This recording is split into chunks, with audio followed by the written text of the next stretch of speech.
Remember each week, thank you, Johanna. I'll be right back.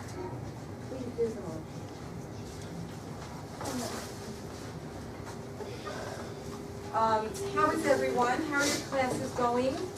Okay. Good. Good? She has a migraine. I'm so sorry you have a migraine. No, it's fine. Are you going to be okay back there?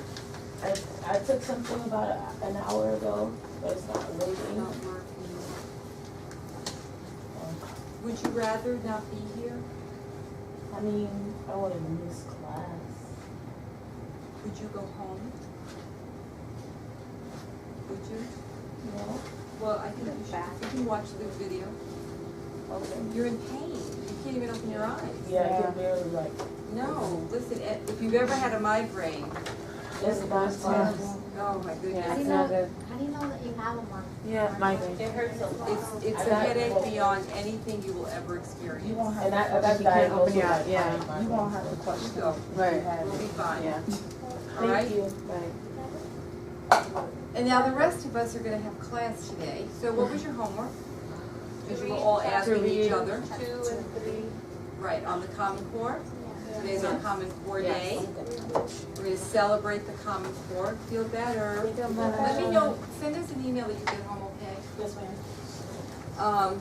And so let's open in prayer. Anybody here from Courtney? How's he doing? He's well. I think he's We knew he withdrew, yeah. he's doing well. Okay. So are we down to very few in number? Who usually sits next to you? Naisha. Naisha, is she absent? Okay, is she okay? Because it's been she was very sick last week. Baby text her. So this is my life, my drama. Remember my daughter had the baby? Yes. Monday she had her gallbladder out. Oh. Her gallbladder. So keep her in prayer because she's, we had just gotten back to where she was up and walking and taking little walks in the neighborhood with the kid, with the baby, and feeling much better, like, How many getting her weeks house was in she? order. She had the C-section 3 weeks, 3.5 weeks, and then Yeah. so during the pregnancy she had a gallbladder, and there was an issue with it, but thought it would go away.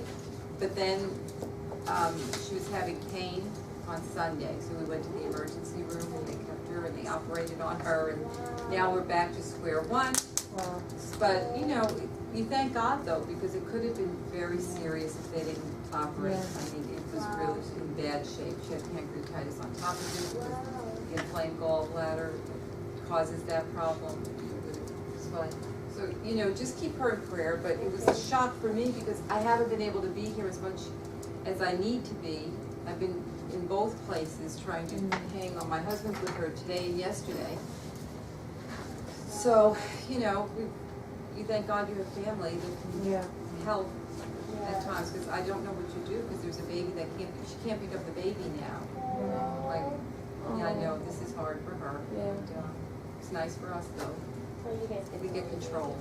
Thank you. So do you have any questions about even though I said we're not going to talk about Piaget anymore, do you have any questions about what's going on with your project? You know when it's due? When's it due? Next week. I'm going to extend that another week. Thank you. Let's extend that another week. Okay. Okay? I've been putting grades in online. Why are you looking at me? Because yours is done. Oh, I was going to say, if yours is done, you can give it to me early. I'll take it. So let's do that 2 weeks because that's a lot to digest. But I'm going to you're getting other homework from me because now we're into serious planning. The protocols were beautiful. And what's the matter? Are you sick? You want to leave too? I'll be sitting here talking to the camera. You'll all be home in bed. So everyone now, everyone should have, their consent forms are in. The protocols I have seen. I have your homework logs. I started just giving you 3 points extra credit for the homework logs that did get handed in. And you now should have finished one child and reported on that one child. Yeah. So we're all there? Who's not there? Are you there? Are you okay? Good. So I can move then right into the Common Core because there are no more questions? Yes. What do you mean by reported on that one child? You did it in class last week when you spoke. Oh, okay. We don't have to do the self-evaluation yet, right? That's at the very end. Okay, but we could take notes while we're doing it, and then afterwards we apply it, right? Yes, Okay. yes, yes, ma'am. Yeah, are you giving us a reading log for every child, for all 3 children? Like the log? I was giving it for each segment of the, so we did one for the protocols, I do believe. And then I asked you to take one last week to do the first child. Yeah. I believe I did. I only have You- one. Yeah, I only have one. I think you said that you just wanted us to take it like whenever. You were looking for them. What- Yeah. Right, that's what Yeah. happened last week. Yeah, I do have them online. Okay. I did, but I'm not worried about, because Piaget is, it's important to do that. The homework logs are important as far as understanding yourself and how you're using your time. So, and I had a whole pile right here that I used for the entire semester, and for some reason they had disappeared. So thankful for mentioning that, but I should at least have one homework log for each of you. Yes. I If have you one. didn't, so you have one today, Yeah. good for you. Yep. All right, good, so very self-regulated of you. So I think this is our class, right? This is who we Yes. are? Yes. So the whole project is gonna be due November 5th, including the online portion of it, the live text. The live text is really, yes. Okay. I have a question about life text. Should I ask you or Johanna, Yeah. what's your question? Because we might all have that question. When I go to live text, I try to see the different categories and everything, and it doesn't show up the subjects. Like I just have it; it's all empty, all the folders and everything are empty. You need to tell her because she needs to inform the person up in Rockland who sets up the live text in your courses. Okay. Yeah, that's All right important. then. So how's the math class coming? Now that you have access to your videos? Makes a difference? Are you in that math class? Makes a difference? Yes? Not talking to you. Okay, so I'm gonna do a PowerPoint with you just to do like a brief introduction to why the book is important and the Common Core is important. Now, as far as Created to Learn, you've covered, oh, I meant to bring the book in today for the library. But from some perspective, you have covered Piaget, you've covered Vygotsky, and you've covered Grafenbrenner, right? Grafenbrenner? Yes. Yes. Remember you did your, I didn't grade them yet, but you gave your mesosystems. I thought we had a really good class talking about that. You were absent? No, I was here last week. I remember.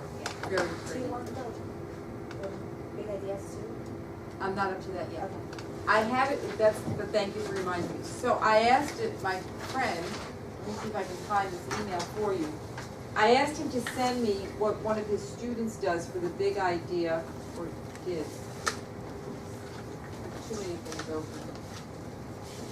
For the big idea packet. But before we do that, let's open in prayer. Who's gonna share their paper today? You. No. Oh. I just left. So probably, The girl that just left? she's gonna do devotional. I don't know Who just left? Oh, Shanae. Oh, I'm so sorry. Okay, I'll open in prayer. Father, we just want to praise you, Lord, and thank you, God, that you're here with us, God. That you are working in us every minute, God, and all things work together for good, Father, when we're trusting you with our lives, God. God, I pray that you be with us, you be with those that are not here today, God, that you strengthen us, God, give us clarity of mind. In Jesus' name. Amen. So, now, where was I? Okay, email. Do you have your big idea chart with you? Yeah. Can you take it out? Because now you should have covered Piaget, Vygotsky, and Grafenbrenner. 3 big ideas for us? On the syllabus, it says it's due on the 29th. Is that still? Yes, that, because we've been doing that as we go. That's not a project, that's just showing me that you've done the work from class, yes? The Rockenbrunner, is that from the class or is that reading? When you do, just let me. Because I remember it was Bandura. We covered Bandura, right. Yeah, so I did him, but I didn't do Rockenbrunner. So Rothenbrenner was who we covered last week with Yeah. the system, so you'll need to have that up to date.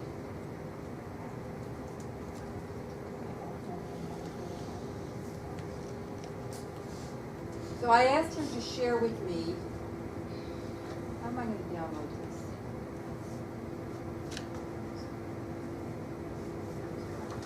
You're better off asking me your questions because I know the answers.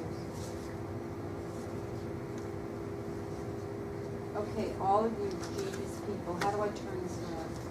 Oh, you see the bottom where I had the zoom? Yeah, right there. There's yeah. That just got bigger. And then you have to switch it again. Yeah, switch it. You switch it to what? Like, Click it again. One more time. Click it. It's not moving. So do the other box next to the it. other arrow. And again. maybe at the top. There should be a little circle thing, this is it. You know, sometimes I know something. That's But it's not that's moving. refreshing. That's refresh. Oh, sorry. Where are we? Weird. This side. The other The side. lines. Yeah. Zoom. Rotate. Where We're is on it? Zoom. Where's there a rotate? Who said Zoom? Really? We need to rotate this page. Probably where it says more tools, maybe. I don't think we I can. would open it up from the bottom and then rotate it from the end of the document. I thought I just did that.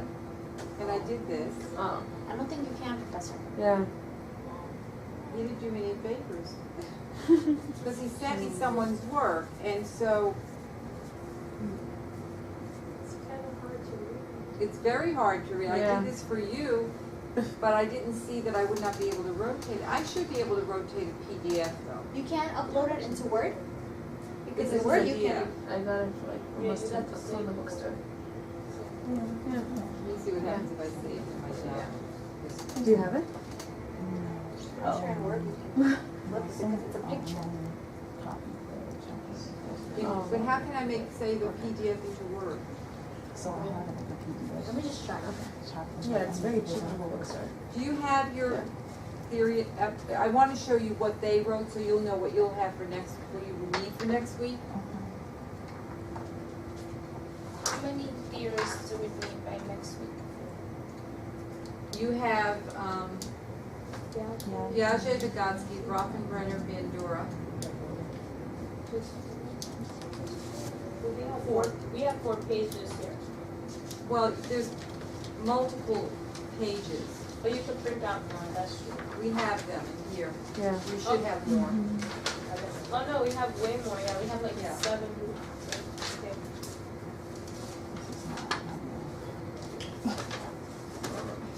Isn't that interesting that he sent it that way?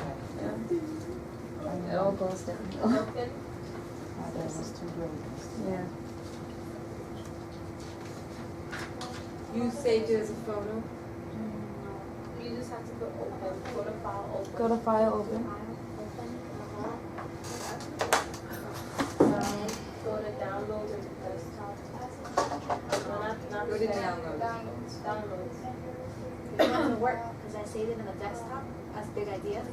It's trash. Okay, we'll move on. We'll figure it out. Did we actually say Bandura was a big idea? No. No, I don't think we haven't gotten that far. No. But I did do the triadic reciprocality. Reciprocality. So he is a big idea. Yeah. No, we did cover him. I covered him extensively. So you have to, no, you need him. So, thank you, Dan, for sending this. I want to see if I save it to Yeah. Google.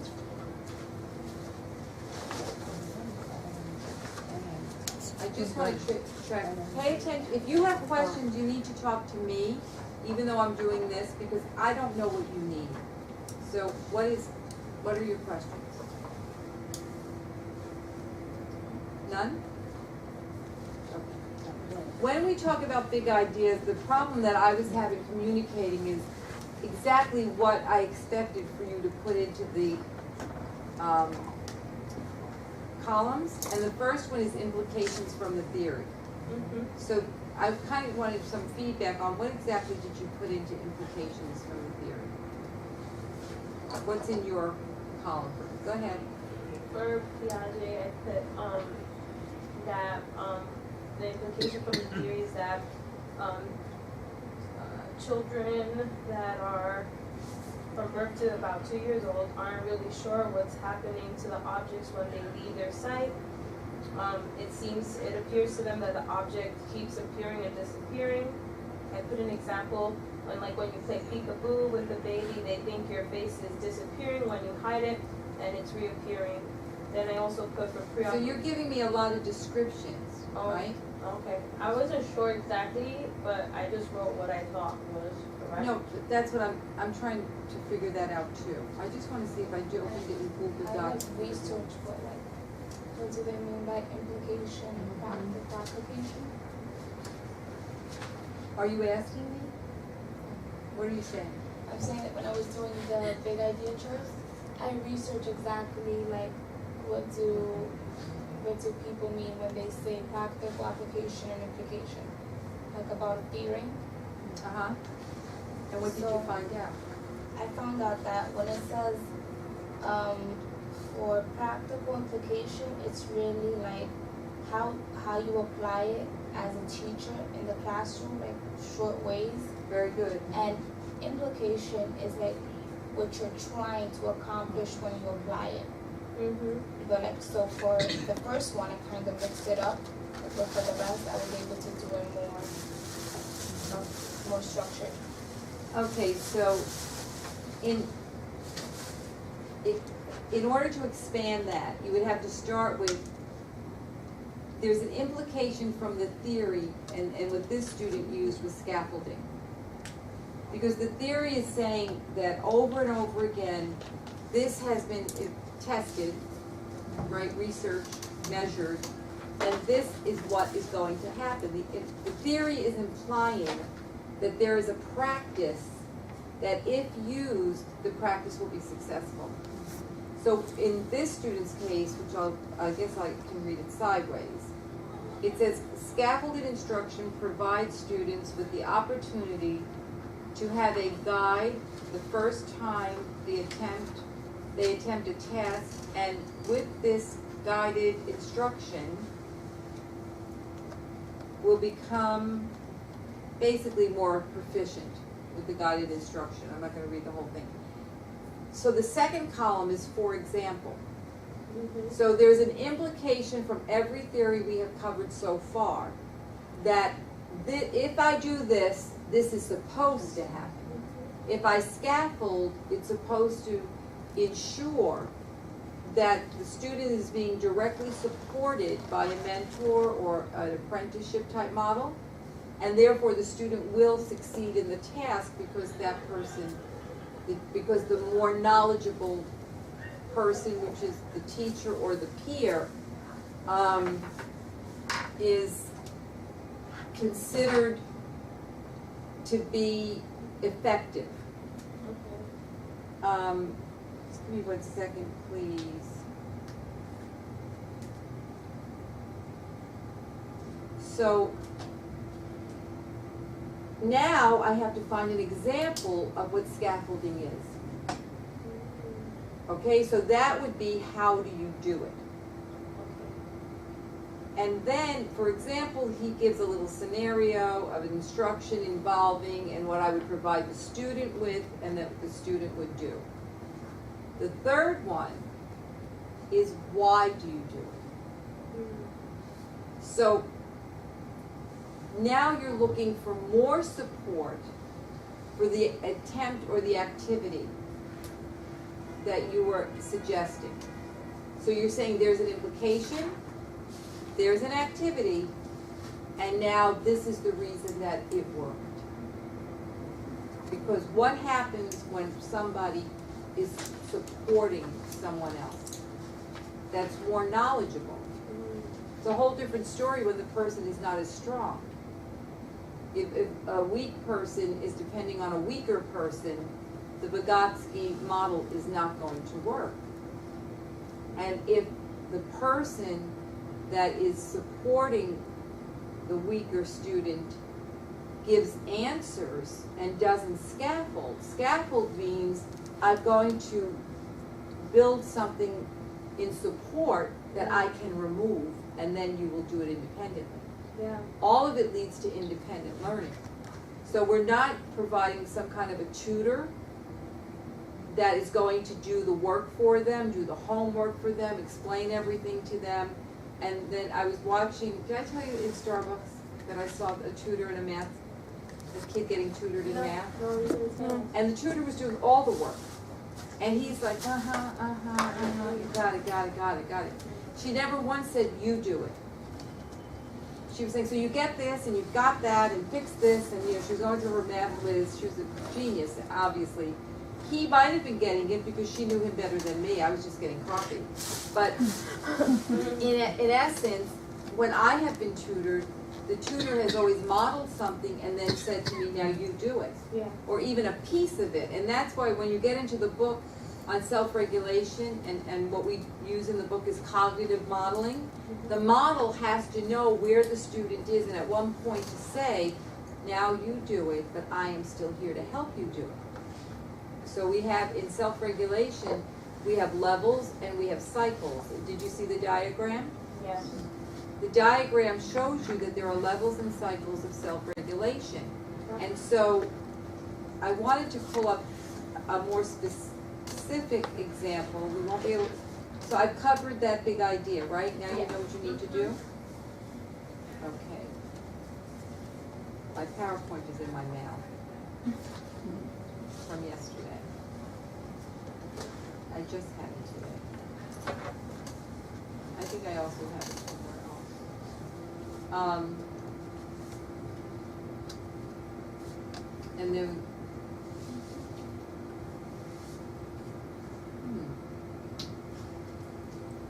I went yesterday to Queens College because I was invited to do something with the book. Wow. And It's really good. Yeah. That's yes, awesome. it was lovely. So I mailed myself my PowerPoint, and that's what I'm looking for, so I can find it for you. Yesterday.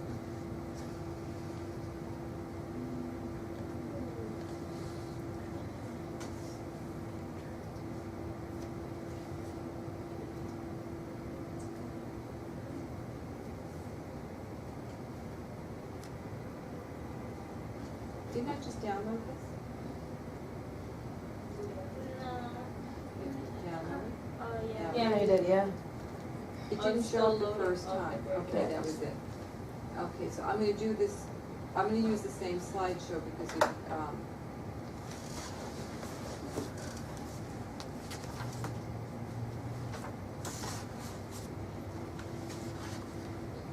okay, let me do the lights.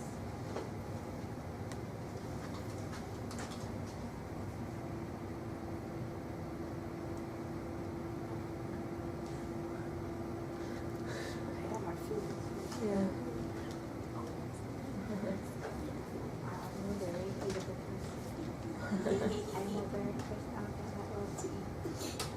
You're not the only one. Okay, so. Does everyone know what ELA stands for? English language arts. Good, that's very good. Very proud of all of you. This is my other class. They don't.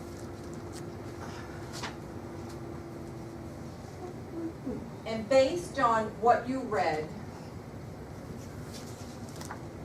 which was chapters 1 and 2, 2 and 3, Yeah. you skipped 1. You said to read two and three. Yeah, you're gonna need to go back and read one to understand the Common Core better. So this is going to help you with Bandura, because social cognitive theory is all Bandura. But let me just talk to you a little bit about the Common Core and how we came up with this. So many times when I've gone places, they'll say to me, don't mention your book, because the Common Core, if you listen to the news, it's not positive, the Common Core. And yet the Common Core is probably the best thing that ever happened to education, because we have standards. So I mentioned a children's book to you. Have you ever heard of the book about the foot? No? Excuse me, no. You guys are not well read in children's books. So the book about the foot, let me see if I can find it for you. Does the cover have a foot with a kid on it? Huh? Does the cover have a foot with a kid on it? A king? A kid. Child. No, it's a king. Oh. Never mind. So about now is when, let me get out of this, is when I ask you to start reading my blog. And you can find that out. I think that's where I have it. If I can spell.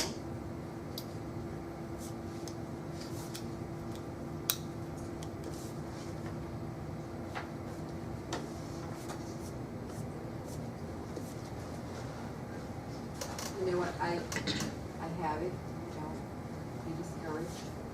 I changed the name.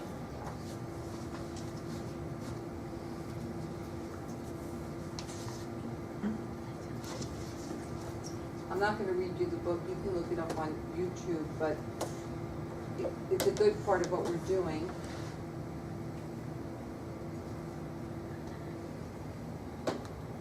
It must be them, it can't be me, because I know the blog works.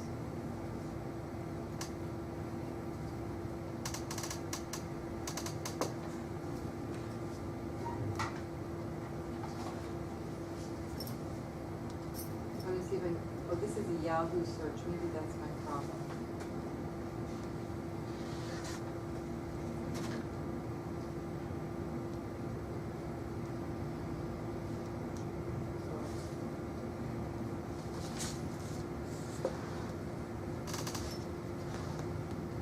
Why do you think that happens?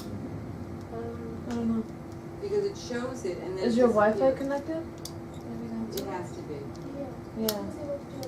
Yeah. What do you think, why do you think that happens? Everything's falling apart. Firefox is having trouble recovering. It always does though. That's true. I just wanna see if Firefox can get it. So maybe it was them. Oh, wow. So this is the blog, and I've been doing this since 2013. So this started out as book notes for this book, but now it's evolved. And many of the things that we do in here, I just want to find about the foot. This is all educational psychology. I give a lot of explanations for this, for things that we do in here. So I want you to see two things. There's the book about the foot, and there's this little video explaining the Common Core. Are you with me? Can you see? Yes. Yes. Let's see. Okay, why are you funny? My technology is going nowhere today. Go back there, put this back.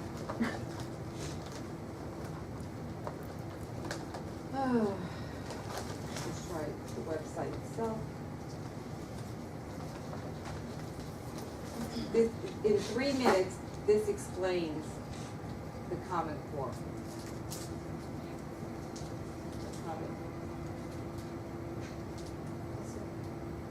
There's two different ones, and,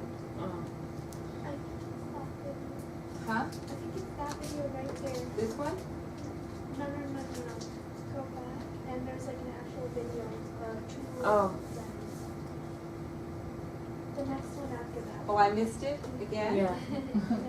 Now there's more than one video. I just want to see. But go one. back.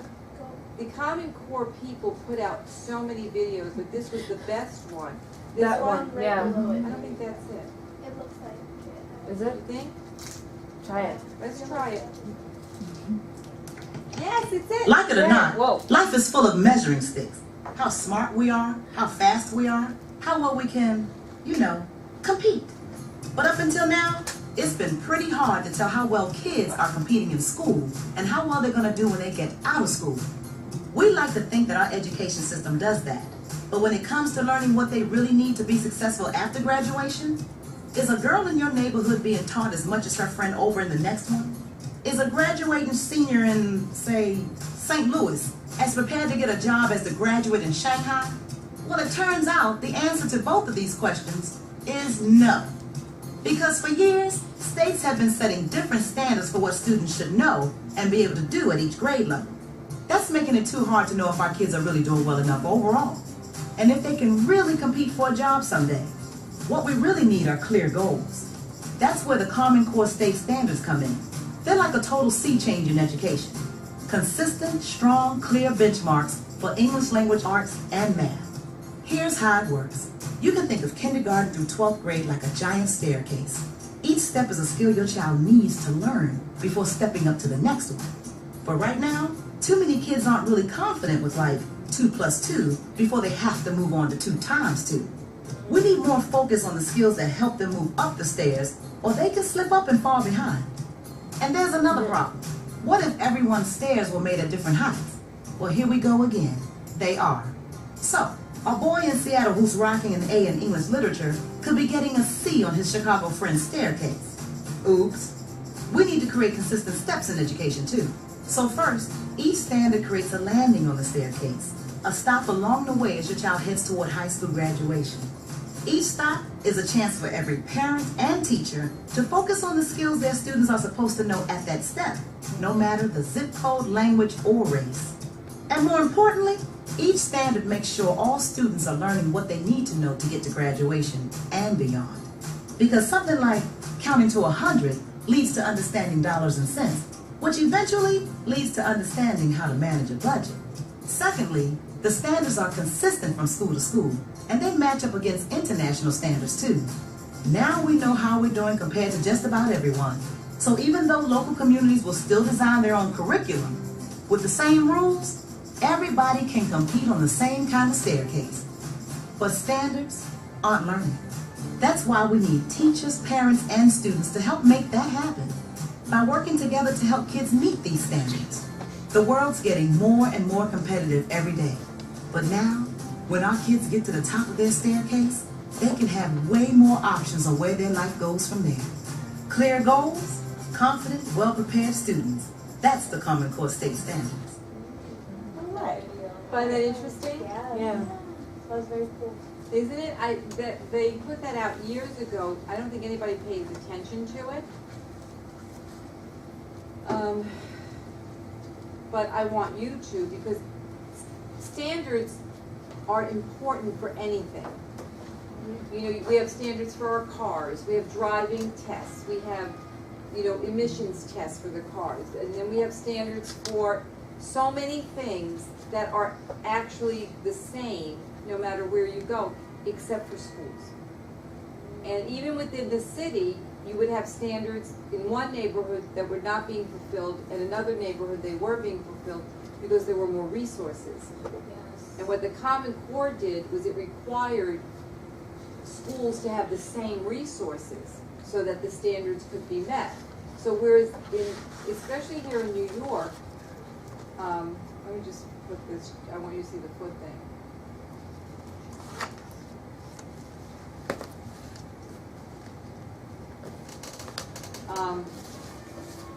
So you could have some schools, the books are so old, the reading books were so old, and then suddenly the Common Core came and everyone was getting not only the literature text but the informational text, because in ELA what the Common Core did was, if you can remember in your own education, the first time you read a textbook was probably what grade? Junior high school. Probably junior high, maybe Yeah. 5th, 6th grade? Yeah. When was the first time you actually saw a textbook? Elementary school. About 5th, 6th grade? Like 5th, 6th, yeah. Second and third grade. What kind of textbook did you have in the 2nd grade? Math. Math, okay. Yeah. But let's go back. Social studies, more pictures though. Yeah. Workbooks. Right, but not really preparing you for the kind of textbooks you would be reading in college. Right. Okay? Okay, so I just want to go back to this because I have the foot on here and I'd rather than go looking through it. Okay. So what they decided was that our students would get to college, and this is a lot of factors, but this is one, and they had difficulty, once they graduated high school, being prepared for either college or technical school. So the textbooks for college were very difficult, could not read them. Even if you're a great reader, it didn't mean you could read and comprehend the college textbook. Technical manuals, in order to do certain types of jobs, the students were having difficulty understanding the technical manuals. So in the beginning of reading, if you go back to your 1st grade experience or your kindergarten, what kind of books were you reading? Well, think about the type of book though. Vowel books. What? Like vowel books. Well, you were phonetics, you were learning phonics. Other than that, what kind of books though? They were mostly fun. Yeah, like about like fantasy and stuff. You know, you were not reading anything. For example, if you read a book about a dog, it probably wasn't a real dog. Yeah. It wasn't about the dog being a mammal or the dog having a certain type of hair, or you never learned about the animal, you just learned about, it was literature. Right. So there was very little of what we call informational text. So we had literacy was based on learning how to read, early childhood, but learning how to read using phonetic-based books and learning how to read from books that were stories. Okay, so hold that thought and I'll show you, this is the foot. How big is a foot?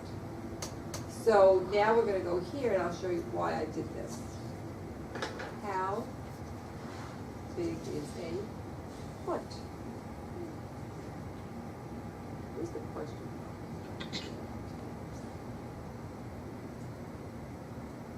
Okay, so this is the book. Take a moment. If there's an empty lot, someone might want to build something new. What? Skip it. So they I'm commission not it. trying to. Yeah. It's not letting me skip it soon. How big is a foot? Once upon a time, there lived a king and his wife, the queen. They were a happy couple, but they had everything in the world. However, when the queen's birthday came near, the king had a problem. What could he give to someone who had everything? The king thought and he thought and he thought, until suddenly he had an idea. He would give the queen a bed. The queen did not have a bed because, at the time, beds had not been invented. So even someone who had everything did not have a bed. The king called his prime minister and asked him to please have a bed made. The prime minister called the chief carpenter and asked him to please have a bed made. The chief carpenter called the apprentice and told him to have a bed made. How big is a bed? Asked the apprentice, who didn't know because at the time nobody had ever seen a bed. How big is a bed? The carpenter asked the prime minister. A good question, said the prime minister. And he asked the king, how big is a bed? The king thought and he thought and he thought, until suddenly he had an idea. The bed must be big enough to fit the queen. The king called the queen and he told her to put on her new pajamas and told her to lie on the floor. The king took off his shoes and with his back feet he walked carefully around the queen. He counted that. The bed must be 3 feet wide and 6 feet long to be big enough to fit the queen, including her crown, which the queen sometimes had to wear to sleep. The king said thank you to the queen and told the prime minister, who told the chief carpenter, who told the apprentice, the bed must be 3 feet wide and 6 feet long to be big enough to fit the queen, including the crown, which she sometimes liked to wear to sleep. The apprentice said thank you and took off his shoes, and with his little feet he measured and made a bed to fit the queen. When the king saw the bed, he thought it was beautiful. He could not wait for the queen's birthday. Instead, he called the queen at once and sent her to put on her new pajamas. Then he brought out the bed and told the queen to try it, but the bed was much too small for the queen. The king was so angry that he immediately called the prime minister, who called the chief carpenter, who called the jailer, who threw the apprentice into jail. The apprentice was unhappy. Why was the bed too small for the queen? He thought and he thought and he thought. Suddenly he had an idea. A bed that was 3 kings wide and 6 kings long was naturally bigger than a bed that was 3 apprentice feet wide and 6 apprentice feet long. I can make a bed to fit the queen if I know the size of the king's foot. He explained this to the jailer, who explained it to the chief carpenter, who explained it to the prime minister, who explained it to the king, who was much too busy to go to the jail. Instead, the king took off one shoe and he called a famous sculptor. The sculptor made an exact marble copy of the king's foot. This was then sent to the jailer. The apprentice took the marble copy of the king's foot and with it he measured 3 feet wide and 6 feet long, and he built a bed to fit the queen. The bed was ready just in time for the queen's birthday. The king called the queen and told her to put on her new pajamas. Then he brought out the new bed and told the queen to try it. The queen got into bed and the bed fit the queen perfectly, including the crown which she sometimes liked to wear to sleep. It was, without a doubt, the nicest gift that the queen had ever received. The king was very happy. He immediately called the apprentice from jail and made him a royal prince. He ordered a big parade and all the people came out to cheer the little apprentice prince. And forever after, everyone who wanted to measure anything used a copy of the king's foot. And when someone said my bed is 6 feet long and 3 feet wide, everyone knew exactly how big it was. Do you get the story? What? Yeah. Tell me what you're getting from that story. How to measure. Well, not only how to measure, tell me more. Finish it. You have a thought. Finish it. I think it gives them an idea. It gives an idea of how or what? Well, for me in my case, it gave me an idea of why I use measurements to. But they were both measurements. You had the apprentice foot and you had the king's foot. So they were both using their own measurement. Right? Yeah, they're both. So the bed was too small. Because. of one prince's size of his foot.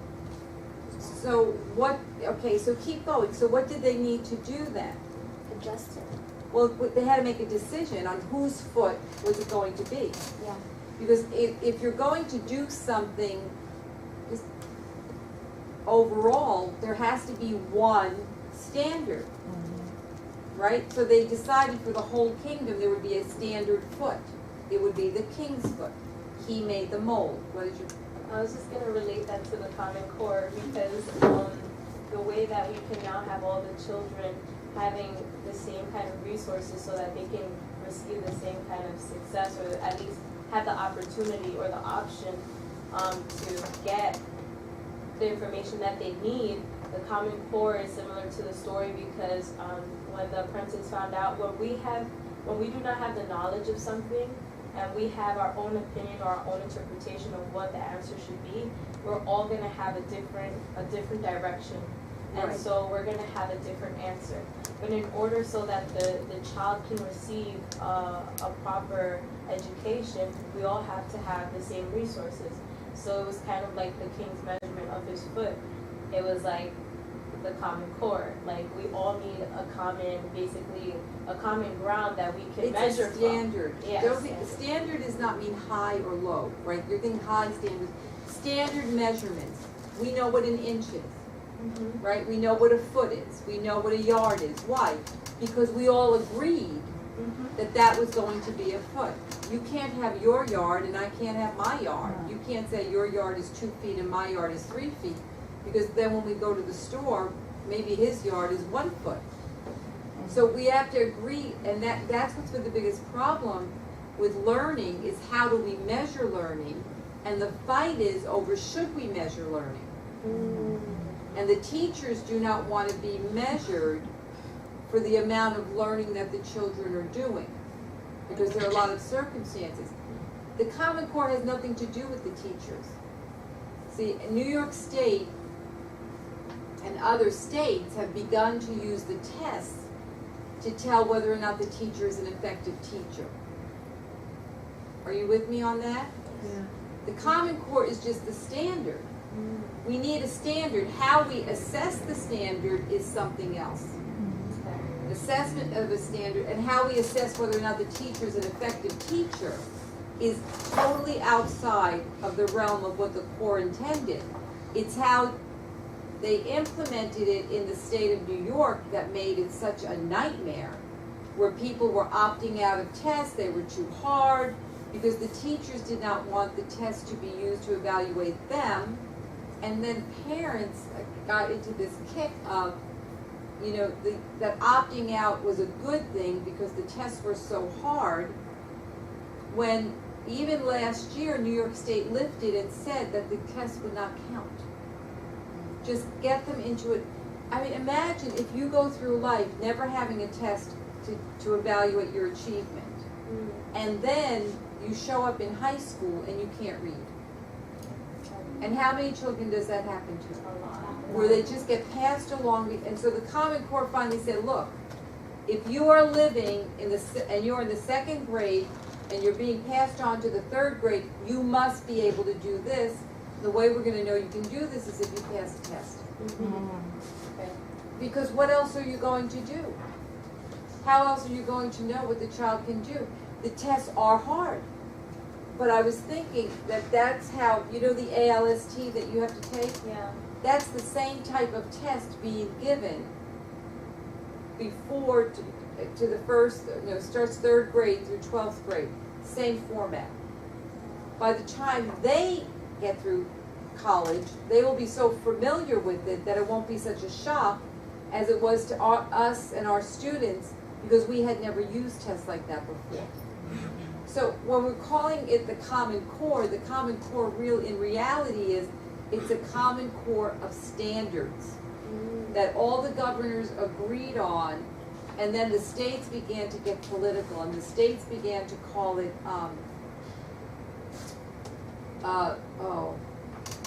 wait a second. The states began to, I have to see if I can find something else, because you will love this.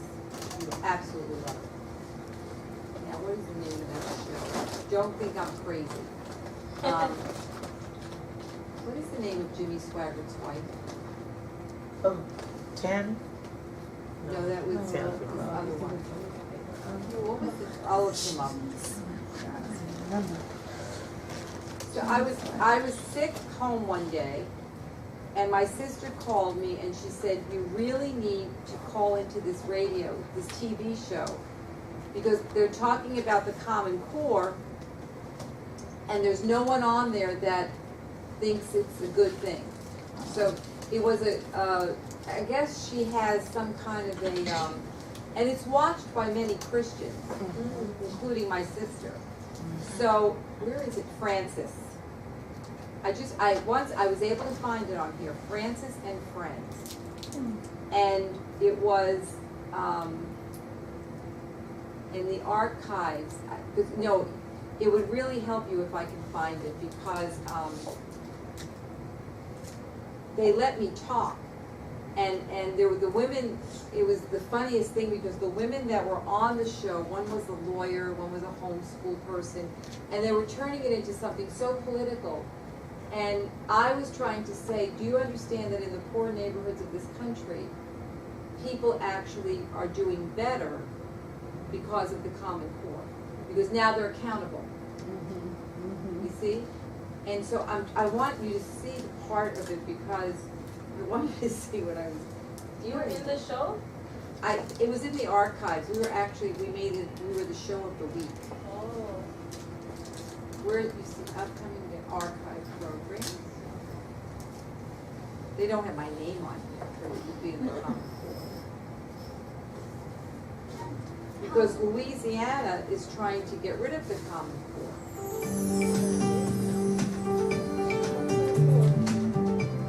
Yeah, but I have to see if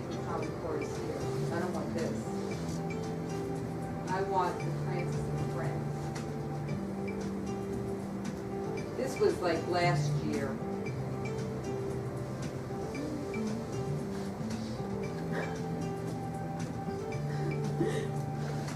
What's so funny? Oh, she was laughing. I was just dancing. It was, this was not, it was women, but can't, should I be able to do a show thing here? As far as our total for our share-a-thon. The grand total that we reached, last night was Right, but this word, no results. Maybe they took it off. I knew I should. And ladies and gentlemen, of course, we have a difference there.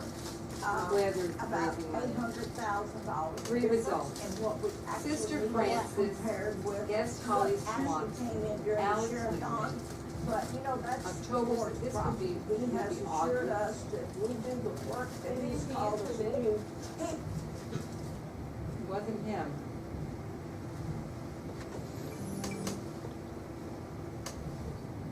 Anyway, I won't go into it because this was not this year.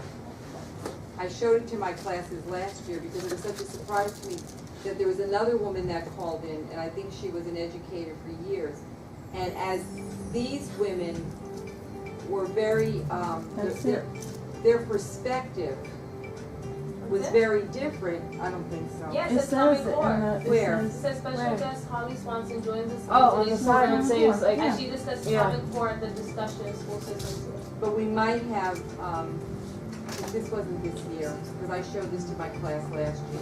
This was on August 10, 2015. Yeah, this was, I was not that year. No, this is not the people. And we have a great program, and I want to welcome our. But I was very happy with her because To have huge gymnasium. she let me stay on. I was on the whole program by radio, by telephone. And then the one question she asked me was, did I think the Common Core was bad for America as a Christian? And I said no, because what has happened is the bias is in the curriculum. It's the curriculum. So, for example, what people don't share with other people is that, and it's in the book, so I'm not going to go through the whole thing. I don't know if it's in the chapter that you read, but the states choose the curriculum. If you're following the federal government does not choose your curriculum, so you choose whether or not to buy your curriculum from Pearson or from wherever. It's your money to spend. The Christian schools doing the Common Core are actually able to use the Bible as their informational text. And they can use it for literature. Wow. So they don't choose your reading material. They just want to make sure that children have a balance between reading for information and reading for literature. So in a sense, if you're learning about, what is the name of that whale? Shamu or something? Oh. Is that a real whale? Shamu, yeah. The one from Florida. No, I need a non-real whale. Oh. Willie. Well, let's think of a person. Really? Willie, right. Well, that's a real whale. That's what she said. I don't know. Well, think of Flipper, but make him a whale. Okay. Wow. No, I'm saying a cartoonish kind of character that can talk or whatever. And then, even though Flipper was a TV show, right? Anyway.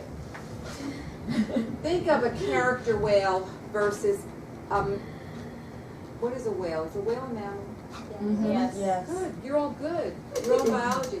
So, you would not only be learning about the fun and the play and the whole literary piece of descriptive vocabulary and narration with the fun Flipper, but if you had, we'll do dolphins, if you had a book about what a dolphin is, what a dolphin eats, how a dolphin breathes, that's your informational text.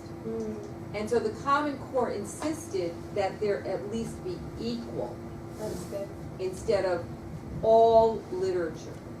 So children start out reading very early for information. That's good. Yes, ma'am. I was actually, my question was like, why is Speak Christians? up. I was actually wondering why Christians specifically are like kind of against the Common Core, like specifically Christians, because as we're showing on Exactly. that show, because it seems so like odd, only Christians. But then I was actually talking to a lady I know, and her, like, in my city, they have to do, I guess everyone has to do it really, is like recommended reading they have to do over the summer, and they have to read certain books and, do like a report on it or whatever, and you give it in like the first week of school. And like some of the books were kind of like not something that a third or fourth grader would, be recommended about reading, like, about gay marriage or about divorce and things like that. And it's not something that maybe as a Christian you would understand because we were not specifically raised in that kind of setting. So maybe that's why. But that has nothing to do with the Common Core. I know, but I think But that's what I'm saying, is that because my grandchildren have read books that have nothing to do with, they've read books about, in the 4th grade, the children who have been used as soldiers in Rwanda, or, the torture. Yeah. And that was one of their informational texts. It was a little overwhelming for a 4th grader. The teachers choose the books. Yeah. So if you have a problem with the book, then you go to the principal and the teacher and you say, you know what? I'm joining the PTA. I want to be part of the curriculum choices that are made by this school. The Common Core is a standard of how to read, not what to read. And that's where people started making it one. Yeah, they have. For instance, on this radio, on this television show, they were basically saying, we don't want the federal government telling us. And in the book, I explain it. I don't know if it's in, maybe you have to go back and read the chapter 1, is how it was decided and who decided what we read, and then what options we have to challenge. In public education, I remember, I did read the book, but when I was in high school, we had to read The Catcher in the Rye. Mm-hmm. Yeah. And that's back then. You were in high school recently. I was in high school a long time ago. So this was considered almost pornography back then, with all that stuff that he was thinking about sex and stuff in the book. And so I remember my father challenging my English teacher, but my English teacher basically saying to my father, listen, she needs to read contemporary literature if you want her to be able to pass her SATs. Unless you want, you have to read. And so if my parents had a big problem with it, he would assign me another book. And my father was a pastor, and he knew that I could handle it. It's like, no, go ahead, read the book, And then we had the conversations about the books, because I don't think you learn anything by not being exposed to things. Mm-hmm. We have gay marriage as part of our society now. We can't. So, but that has nothing to do with the Common Core. So what has happened is, even on this television program, when they were talking about things were being put into the workbooks that Pearson was making, and that they were in some way being infiltrated, that's Pearson. And I said that to them, why don't you go after the companies that are making the materials? It's not the Common Core. The Common Core are standards. That's all they are. And if you go to a website, let me just show you where I'm doing this. They have a huge website.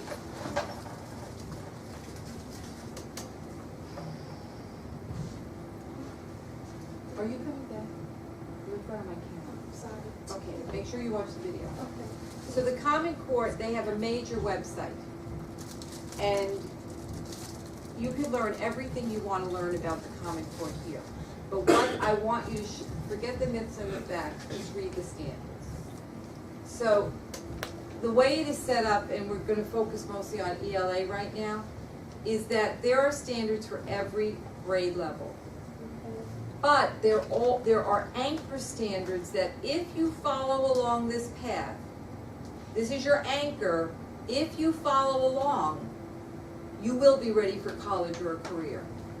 So if your teachers are in agreement, if the system is in agreement, and you are following the standards, and if you saw that little video where there's a landing, we're not going to let you go ahead unless you've met the standards. So for example, let's look at just The Common Core asks students to read stories and literature as well as more complex texts that provide facts and background knowledge in areas such as science and social studies. So from day one, our reading is going to incorporate what I just told you, information. That starts in kindergarten now. And writing. Reading and writing. So let's just look, these are what you call your kindergarten anchor standards. And what I put in the book, which you'll be reading, is speaking and listening standards. So there, you see how many standards there are? I'm just in kindergarten now, okay? Reading literature, there's standards to read literature, standards to read informational text, standards for foundation, writing, speaking and listening, language. So for example, comprehension and collaboration, English language arts, listening and speaking, K through 12. Whenever you guys see this SL1, SL2, these are the grade levels. So let's go speaking and listening, 1. Are you still with me? Yeah. Prepare for and participate effectively in a range of conversations and collaborations with diverse partners, building on others' ideas and expressing their own clearly and persuasively. Nowhere in there does it tell me how I have to do that. But it says I have to do this. If I'm in California, if I'm in Illinois, if I'm in Maine, if I'm in New York, my kindergarten kids need to be able to do this, and I have to show that they are doing it. I don't think there's anything wrong with it. It's a level of accountability. And then if you move on, let's just move up a little bit, because let's look at writing. Let's look at the 6th grade of writing. How many of our children graduate and they cannot write? They cannot spell. Yeah. So let's go to the sixth grade, right? Introduce claims about a topic or issue, acknowledging and distinguishing the claims from alternate opposing claims, and organize the reasons. That standard, difficult to understand, but that's really what you have to do on the ALST, is you have to read 2 claims on a controversial point, and then you have to come up with some kind of a solution. Now, if you learn to do that in the 6th grade, you and I would not be sitting here sweating over the ALST, because you would have been exposed to those documents. That's true, yeah. So, stay with me, because then, let's go to the present 6th grade. You know about the PARC test? Yeah, What? I heard about it. Okay, PARC is, it's all about publishing. PARC are the people that make the standardized tests that we are now going to use in New York State. New York State was using Pearson. All the other states were using PARC. New York State just fired Pearson. That's why the ALST is changing. And so are the tests from grades 3 and on, because the PARC tests are taking over. Now let me show you what you have access to. So which state uses Pearson? I don't know who's using them. They made a big mistake.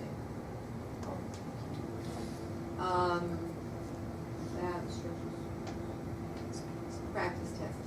So you can go on to their website, and what I did with this in the book, I used a PARC test in the book to prepare 2nd and 3rd graders. Before you get started, okay, administration, English language arts practice test. Are you with me? Yes. I just want to show you how this is going to help fulfill that standard of being able to take 2. What grade was I in? 6? Yeah. Yes. The other thing that people are upset about is that the tests are now computerized. But my 3rd grade granddaughter, you put her in front of a computer, she has no problem doing her test that way. Put me in front of a computer and I need pencil, I need paper, it's a matter of who we're training and what we're training them to do. So I just want you to see the computer-based. I'm hoping I'm going to get to where I'm going, because I know it's going to be this version of Firefox. Let's go through Chrome, because I want you to see this. It's all part of today's lesson. RCC, practice, test yellow.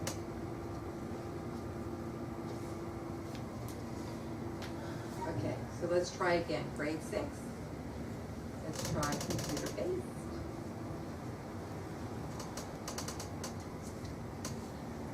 Enter my name. Never had to do this before. Okay.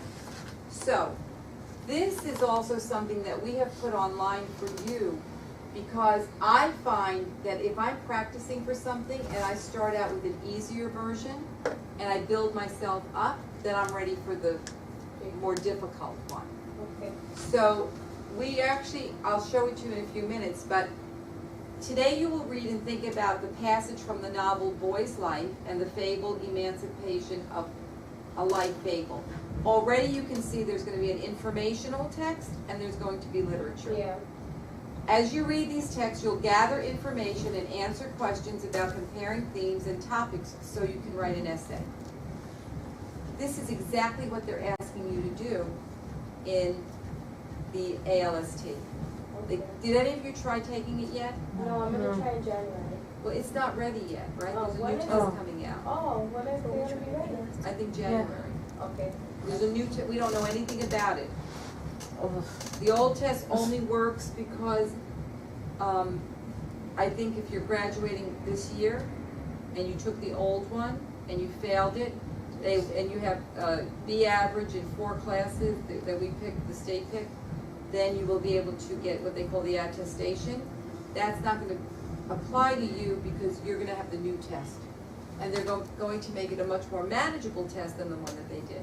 So anyway, so you have, read the passage, then answer these questions. So first you have reading comprehension, right? Mm-hmm. Next, I don't want to do the whole test. You're going to tell me I didn't answer questions. But see, this is great practice. What's the matter? What's wrong? No, we're talking about the ALST. What about it? The cost. It's like, what, 100 and... What is it? 100 what? 130. Oh. The last time I checked. So you can see there's more reading, right? Yeah.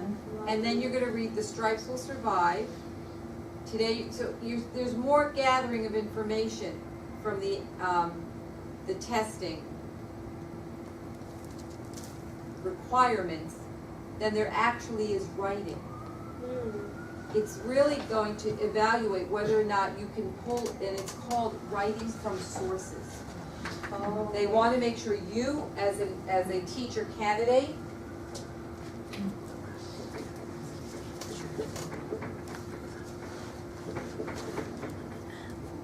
so the source can be informational or it can be literature. Okay.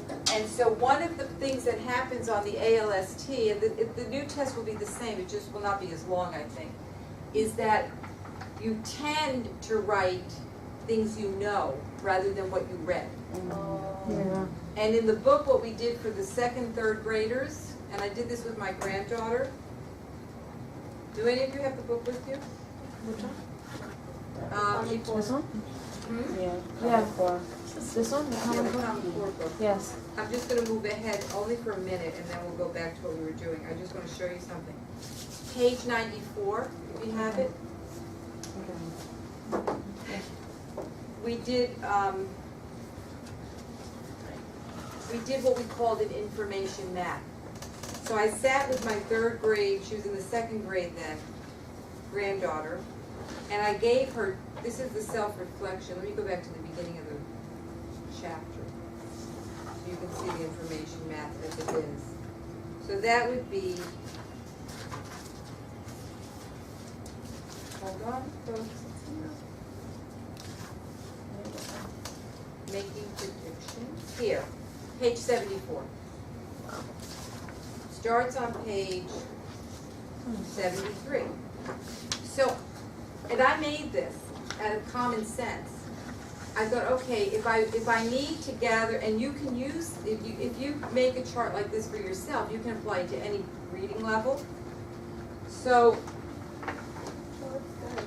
follow your so what we did in the book though is when you're teaching, right, and you want your students to be engaged, so when you start out modeling, you want to make sure that your students are doing something while you're modeling, they're paying attention to you. Yeah. So we felt that in the first stage of self-regulation, the best, it's called, it's the observation, the child is observing the model.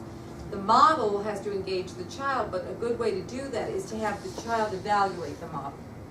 So we started out with asking them to watch how their teacher did it and then grade their teacher. That's just to give you a little background.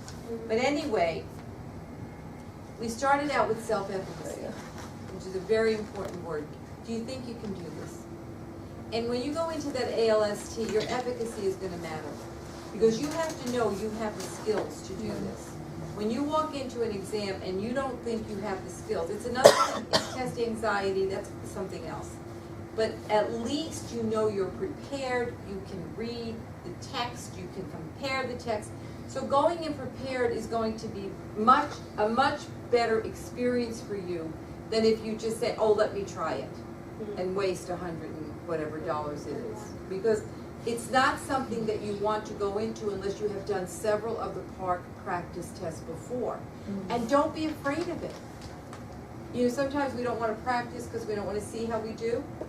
But you can't be afraid of it because you're going to be spending a great deal of money just to go and do a practice test. So we asked them on this page what we thought they would be able to do. They had to make a prediction.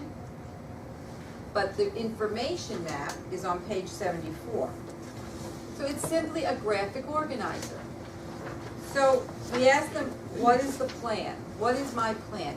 So you have to set out a goal for yourself. Even when you sit down at the ALST, you have to have a goal and you have to have a plan. So we did this with second graders. Then what am I doing? With a second and a third grader, as much as an adult, I'm sitting down to write an essay. What am I doing? I need to evaluate, and that's what it's in your homework log.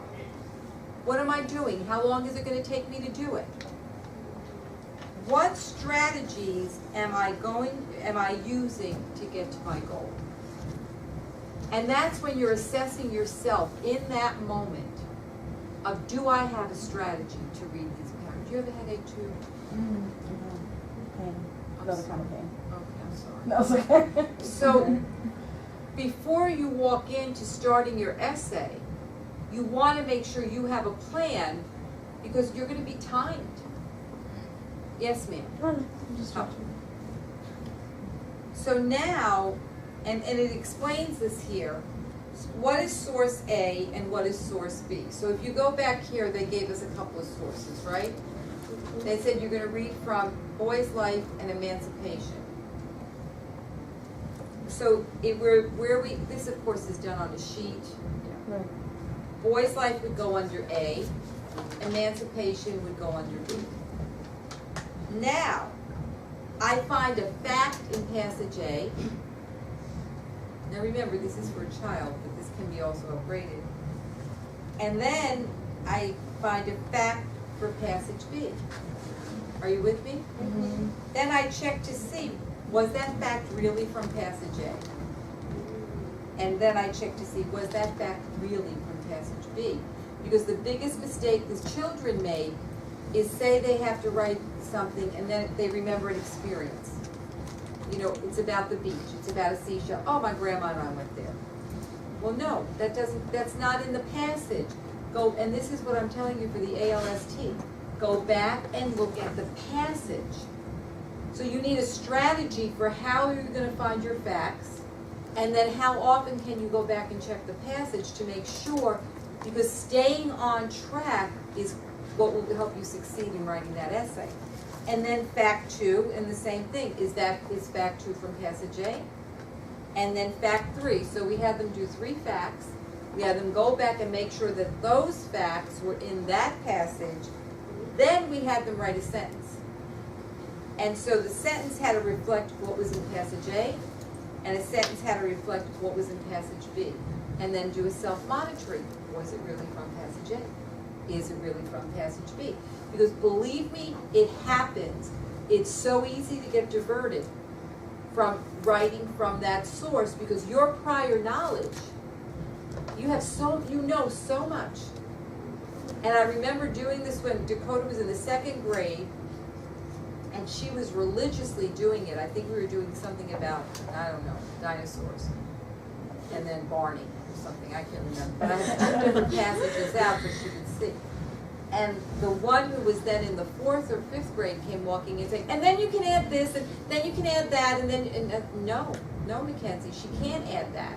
She will fail the test if she adds something from her head. You have to go back and own, and this is the ALST. Those passages require you to only use what, so even say endangered species was one of the test questions. If you are the world's renowned expert on endangered species, you have to divorce yourself from what you know and only read and use what's in the passage in your essay, even if you don't agree with it. Okay, that's good. You see? Yeah. Because they're giving you 2 documents to read. And in those 2 documents are where you get all, and it says very clearly, based on what you have read, respond to this question. So that's where people get turned off. You know, when I failed, when I was in the PhD program and the first exams came up, and they're big exams, so like a whole year, and I failed the first group statistics exam. And it was an essay exam, and it was 5 questions. And when we walked down to the exam, everyone was going, oh, that was so easy. I thought, they all failed. Because I wrote everything that I knew about every question. All they wanted was definitions. And they said that, please define, you know, whatever this was, whatever. It was so simple, it was ridiculous. I wrote blue books upon blue books, and everybody else was jotting down and walking out the door. And when I went to meet with them, because I had to retake it, afterwards, he said to me, you told me everything that I didn't want to know. And it was true. They want you to be able to, and so this was true then, this was like 12 years ago. It's true now. They only want to know what they have asked you to read. And they want to know, can you read a question, and can you define the question, and can you answer the question specifically without going all over the place? That's writing like a scientist. It's not writing that we are familiar with. We're familiar with writing and writing and writing, and the more we know, the more they're going to appreciate it. Oh, this is a great thought, and then I have this, and I know about this, and let me just throw this in. Oh, I can't wait till they read it because they're going to love it that I'm so smart. And then you get an F, or you fail the ALST because you told them everything they didn't want to know. So it's about narrowing it down, and that's what they're doing with these children. They're saying, can you write from a source? So does that clear that up about the ALST for you? Yeah. So when you're ready to start practicing, you really need to go and look at what the test questions look like. For example, let me go back. I can't seem to get out of here. Do they have college practice tests? What I'm trying to say is the ALST, this is good enough. The 11th and the 12th grade. I mean, New York State puts one online. I just want to see if I can find, okay. Because you can go up to grade 11. Here I am again. And they're not so easy. But what I'm trying to say to you, it's not the level of the test. It's how you approach, what strategy will you use. And the more you're in this class, you're going to understand what strategies are. So this is pretty heavy. You have to read 2 novels. Wow. And gather information from the novels. By the time you get to high school, you're not even doing the information text anymore. And then I think there's another piece to high school, which is they have to do a research paper. And that's the last part of this book. So let me run through this little PowerPoint with you because I made it and I like it. Liz, go ahead. What is the because my cousin was one, his mother opted him out of the test. But then they said it wouldn't affect his IEP. What is an IEP for their like level of I guess comprehension, like understanding, or kind of like where you should be versus where you are. So I'm just wondering why are they implementing that more so now than before? Implementing what? The IEP statuses for the children in terms of like, because for him in his class, his teacher, well, she was really hard on us students. Like, she wouldn't even let them go out for like lunch. She would like bring them upstairs and just work upon work. But they're like making it. She made it more so like basically they wouldn't go on to the next level of schooling if they didn't reach a certain. But that's which is normal. But I was talking about in terms of like it being mandated in a different type of way, where instead of like extra help, it's either like do it or you can't go on. No, but there is extra help. But if during the school year there's extra help, see that's the problem though. The Common Core, the standards are good. How people are going about implementing that's a mess. Mm-hmm. I mean that's why we have all this controversy because everyone is trying to trying to come up with methods and like what New York State did. New York State, the teachers' unions about 3 or 4 years ago refused to come up with a way to evaluate teachers. So I think Professor Velez might have talked about this in foundations using the Danielson model, and they go in and they evaluate the teachers. Mm-hmm. New York State didn't want that. They didn't want to have an assessment in place. So the governor said, okay, if you don't put an assessment in place, I'm going to use the Common Core tests to assess you. So the unions basically caused that to happen because they didn't put an assessment piece in place. And that's how it became messed up because they connected the students' performance with the teacher's performance on the test. In other states, that's not happening. Wow. Now, other states are not doing that. The teachers have a different evaluation system, and it has nothing to do with the students' test results. However, I do think that test results should, in some way, reflect on the teacher. Yeah. Maybe not 100%, but maybe 20%. Yeah, definitely. So she was overworking them, but the IEP is a different category. The IEP is if you're in special education. If you're getting any services at all. But he's not. That was the thing that was confusing about it because I think that, like you were saying, I think that Are you sure it's not an RTI? I don't. That's not the word she used. I don't know. But I find out the word because they can't. You can't just make an IEP. That's an IEP is individualized educational plan. So in some level of learning issues, if you need extra help and you qualify, they'll write an IEP, they put goals in it for you, but there has to be meetings. And before you now in the school system can get to an IEP, you have to go through the whole response to intervention. So there are 3 tiers of responding to intervention. So we had a little guy that I work with. I work with his parents a little bit, and I have a tutor for him. He was in kindergarten, and they wanted to put him into what they called, he was in tier 1. So in tier 1 means you're in the classroom, and you're getting extra help. Mm-hmm. Tier 2 means you're going out of the classroom to get more help. By the time you hit tier 3, you're really on your way now for more help. So I remember saying to her before I tested him, wait a minute, they've already put him in tier 1. See, she didn't know it because she wasn't familiar with the language. I'm familiar with the language. So tier 1, so by this school year, because we had tutoring over the summer for him, they could have put him in tier 2, which is then tier 3, and then you're eligible for an IEP. So that is what you could be looking at, because you can't, unless you have really severe special needs, you cannot shift that easily anymore. You have to prove to the state to get the money for it that you have done these levels of intervention and you have done all these formative assessments, which are the testing, and then you can get an IEP.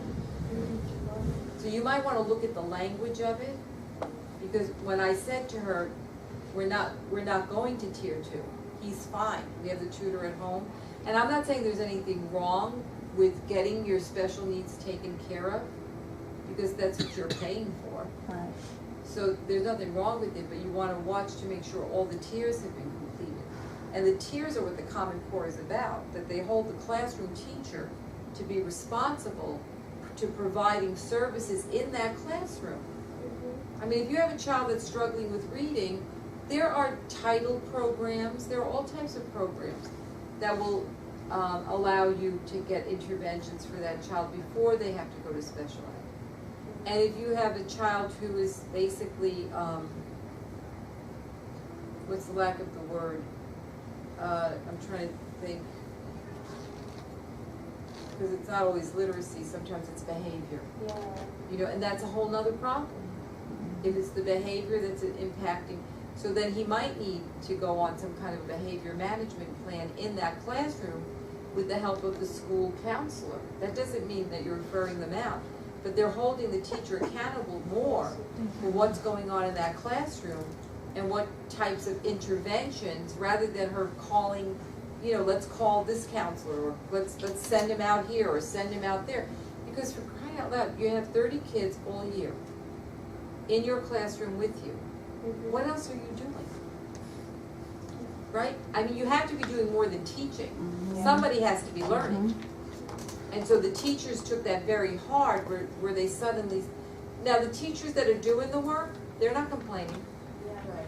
So it's a teacher now going, wait a minute, it's not my fault he's not learning. His mother never comes up to school, and this never happens, and conferences are not attended, and I get homework, and he never does his homework, and all of that nonsense. And then they're saying to the teacher, so what are you doing for 6-7 hours a day? How is he spending his time in your classroom? What are you doing? And then if you're doing all you can do, then we'll do something else. So the Common Core made this a reality, is that you are accountable as a teacher for what goes on in that classroom. Yeah. You can't just look at a child and say, you know, I give up. His mother, yes ma'am. So is the Common Core method now, is that being utilized in the school system here, everywhere? I mean, is that something that is required of teachers in terms of that method? Yes, New York City is trying to opt out of the Common Core, the mayor. The state is very much into the Common Core, but they are reevaluating how they implemented it. The standards are standards. You can't go without a standard. Right. China and all these other countries are successful because there is one curriculum. Right. That doesn't mean that we're all going to think the same. But it does mean that in the first grade, we're all going to be reading the same level. And that's where the whole thing got so ugly. And like you said, with the Christian, I went to speak at a Christian school. I did a professional day for them. And the headmaster said to me, please don't mention your book. And I was like, oh, okay. Oh, okay. Wow. I mean, really. And he understood it. He liked it. But he don't mention to the parents here. And I, oh, well, I wasn't going to. I mean,